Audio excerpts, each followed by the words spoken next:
Alright, so the drywall is pretty much off there now, and we can see nicely into the kitchen. So the only thing we got to worry about is finding a home for these wires. They're going to have to be rerouted, probably down below here.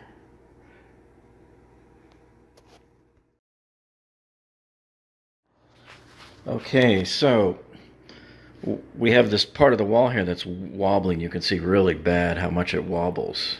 It's just terrible. Alright, so there's not much support in it, and you know, this is what happens when you have a wall that comes out this far like this, and all you have is these metal studs there. See, right there. Metal studs are good, they're strong, but they're very bad for torsional strength. They twist easily, they're not like solid wood. And even if you had solid wood here, this wall would still be wobbly. Why? Because there's nothing to stop this direction, this left to right direction. Yeah, it's rock solid up and down, it's not going to move anywhere on you, and you can block it in and maybe try to help it some there too.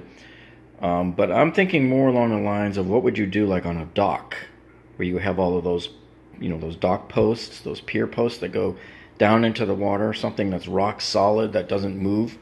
That's what keeps the docks okay. So here's an idea I've got, and maybe you can let us know down in the comments below whether you agree with this. But here's what I'm thinking. I've got this 1/2 inch by 36 inch galvanized pipe here, okay, and it's threaded on both ends, right?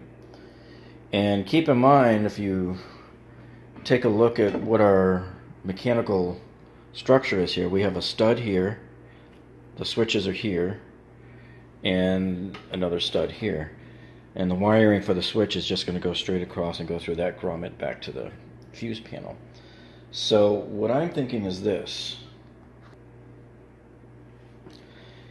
Down there at the bottom, that's a metal plate. The metal plate is made of the same material as this metal stud here.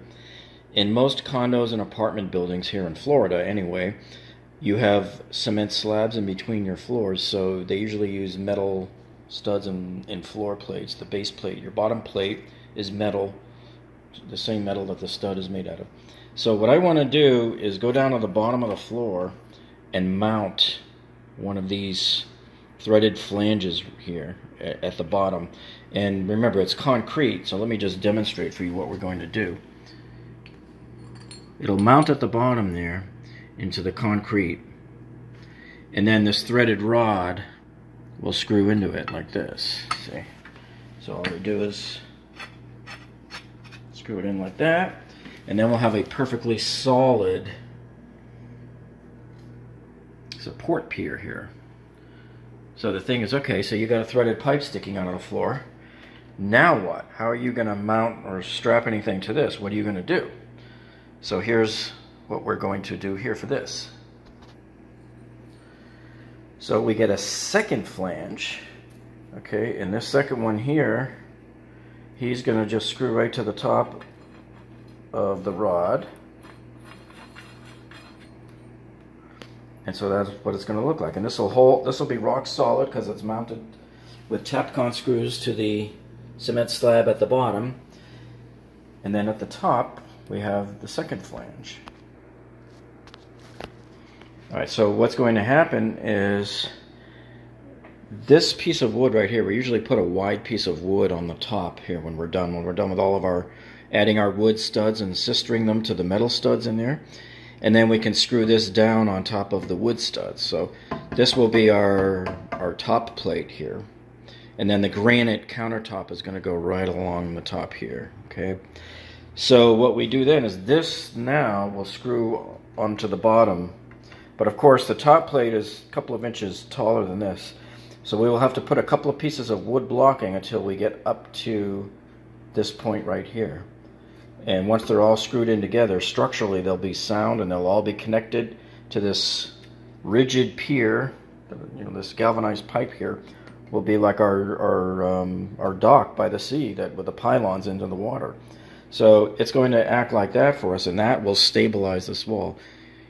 So it may not look like much to you, but because it's a nice, it's not a solid pipe, but it's very, very thick and it's not going anywhere. And I tell you, once we put this in place, this will hold this wall and it will solve the problem of wobbling. Okay, now my rigid support pier rod here that I'm going to put inside the wall and mount it to the floor. We're going to need access down in that part, so we're probably going to cut about a 12-inch hole out of this drywall here in order to get in there. We need to be able to get in with the drill and drill our holes for the tap cons that are going to screw that into the floor there, the cement slab inside the wall. And we got to make sure we're only going to use tap cons that are about 1 inch long. There's no reason to go way deep, and you don't want to risk poking into something else either that could be in the slab. You just don't know. So it's best to go as short as possible and still make a good connection.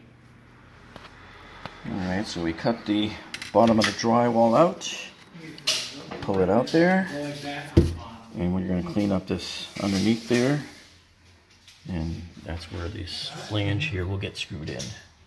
So there's our bottom hole cleaned out, and don't throw away your piece that you cut off here, because this piece right here will go right back when we're done. We'll put some wood backing around it inside, and there's no need to even cut a new piece. This will go right back intact.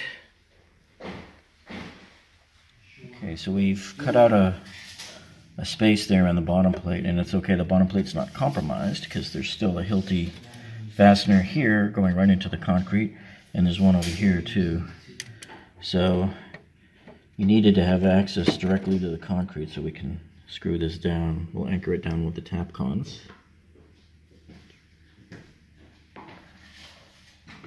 Okay, so we have our 4 holes marked, and we're going to drill with a concrete bit. We have our bit set to a depth that's 1/4 inch longer than the end of the tap con screws. Whenever I drill into concrete, I always vacuum out the holes.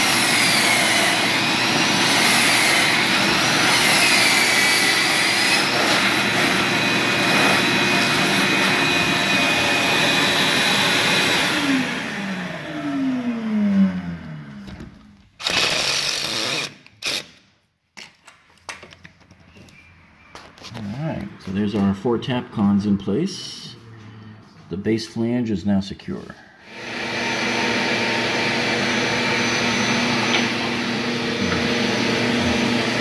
You can see here they never bonded the metal box to ground with a ground screw here.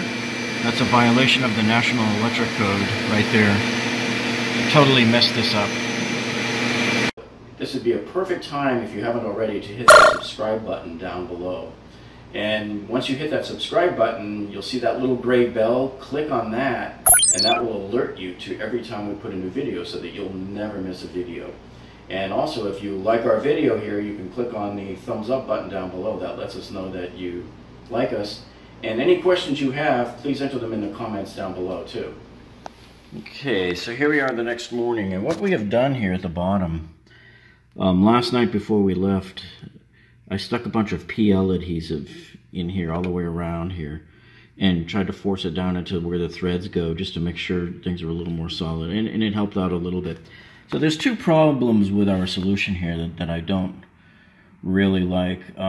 First of all, the flanges that we could find have just a narrow neck that only stick up about 1/2 inch. So yeah, you screw it in, but to me that's not enough to hold enough threads to keep it stable enough at the bottom. And on top of that, the thread still wiggles a teeny bit when it's screwed all the way in, even though we use our robo grips. So what we like to do is when we connect these pipes up, we use our robo grips and just tighten it as much as it'll possibly turn. And even then, it's still going to be somewhat loose because the threads aren't perfect. And so we threw some of this PL in here to solidify it, and it did help quite a bit. But we still recommend that you go with a 1-inch pipe and the equivalent size flange here so that the pipe can thread into it, and it'll be even more rigid because there's still some play up at the top, and I'll show you here. So here's our pipe up top. You can see it's still wiggling a teeny bit, not a lot. Nowhere near as much as it was. But you're not going to get perfection because the threads down at the bottom there are just not perfect. So I would say going with the bigger 1-inch pipe, and what you do is on the threads of the pipe before you put it in here, I want you to ooze a whole bunch of PL adhesive on there. and then screw it in. So it'll be completely locked in tight and rigid and won't move. But once you do that, you put it in, walk away from it, don't touch it, don't move the wall, don't do anything. Let it cure overnight so it will remain nice and rigid. Okay, so now to stabilize the rest of the wall here, you see how you have this? Well, this is what helps your wall move. So by putting it into this kind of flexion, we're going to put some... And I've already patched up the drywall there in front of our outlet. I've got the first layer done. Second layer will go on in about a half hour once this quick set stuff. This is the 20-minute mud that I use. So once this dries, then we can start working on finishing the cabinet blocking here in this knee wall.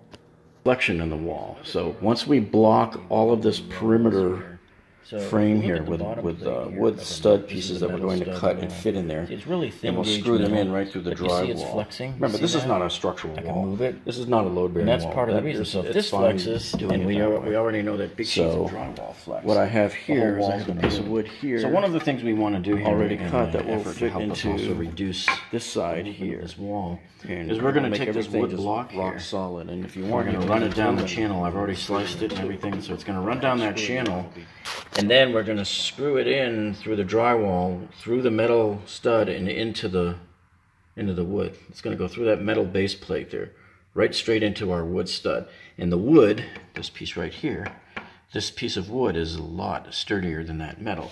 So that's essentially we're doing cabinet blocking at this point. So that will also minimize any movement in the walls. Okay, now as we're placing our plates across the top here, well, you're probably wondering, why didn't you just do one plate?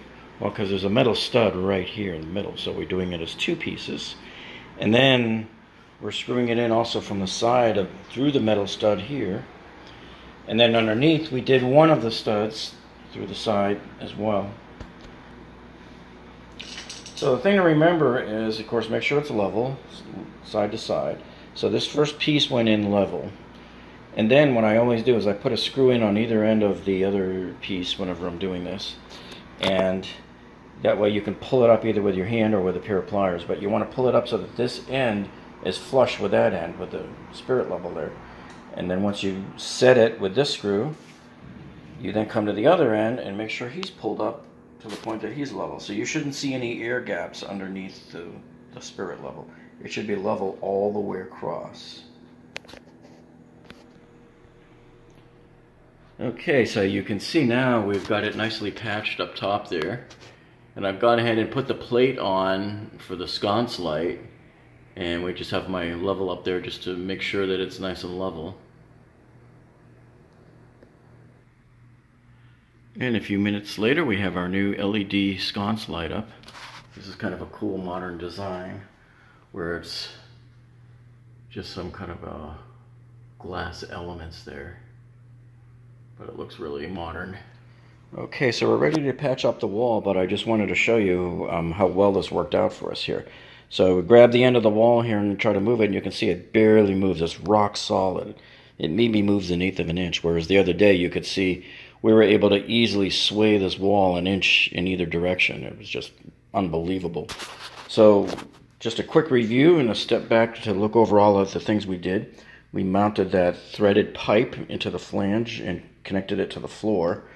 And then we put another flange at the other end of the threaded pipe and ran it through some wood here to get to our top plate here. And our top plate is also screwed in several places on both sides of the wall. It's screwed directly to the drywall. And that also helps solidify and controls torsion and twisting and bending in a couple of different planes here. So remember, I was able to show you before we could bend this in. Well, you can't now. It's all rock solid. Doesn't budge. And this one here was even worse. I could really squeeze this one before. He's rock solid also. So all we have to do now is just put one up in the top, and we'll be ready to stick our drywall on here, and then our granite slab will go right here. And you can also see, like I said before, on the other side we had the drywall screws as well. So all of these things tying into each other, the blocking, is what helps a lot too. And just a reminder, if you go to do this yourself with a threaded pipe, use the 1-inch pipe. I think you'll get even better results than we got with the 1/2 inch. And make sure you put PL adhesive on the threads before you insert it into the base here. And then after you put it into the base, make sure you smooth the PL all the way around it there, just to make sure that it can't wiggle around down there in those cracks. So now we're ready to patch it all up and make this look like a nicely finished kitchen here.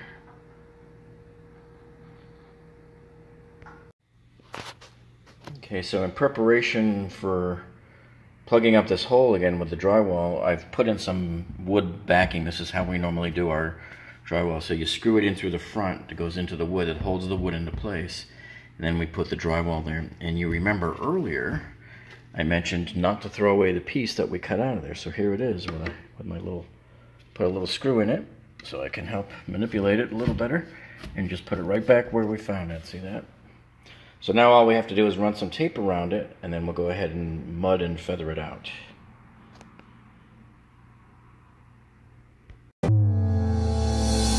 You want this alright? Want this alright? Too good to be true. You want this alright? Want this alright? Too good to be true. So here we are with the granite on top. And another thing too here, if you notice, now that the granite is on here and everything, but even with all of our engineering fixes that we did to stabilize this wall, look at it. This thing is, I mean, it's barely even budging. It's rock solid. So if you remember, this wall, it's barely moving now. Before, it was moving about 1.5 inches in either direction. This thing was like swaying left and right. So this is way better now. It's absolutely perfect and rock solid.